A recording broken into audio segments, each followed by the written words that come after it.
ஒரு ஊரில் ஒரு வடை வியாபாரி இருந்தான். அவன் வடை சுடும்போது அதன் மனம் தெருவெல்லாம் வீசும். அந்த தெருவில் கஞ்சன் ஒருவன் வாழ்ந்து வந்தான்.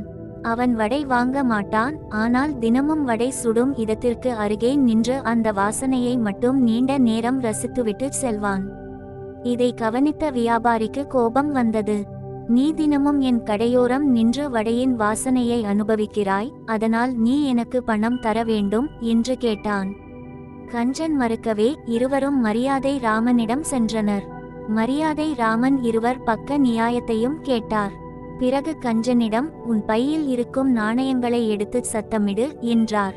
கஞ்சனும் தன் பையில் இருந்த நாணயங்களை எடுத்து குலுக்கினான். கலகல என சத்தம் கேட்டது. பிறகு வியாபாரியை பார்த்து, இந்த நாணயங்களின் சத்தம் உனக்கு கேட்டதல்லவா? அதுதான் நீ விற்ற வடை வாசனைக்கான விலை. வாசனைக்கு சத்தமே சரியான ஈடு. போய் பிழைப்பை பார் என்று தீர்ப்பளித்தார். வியாபாரி தன் தவறை உணர்ந்து சென்றான்.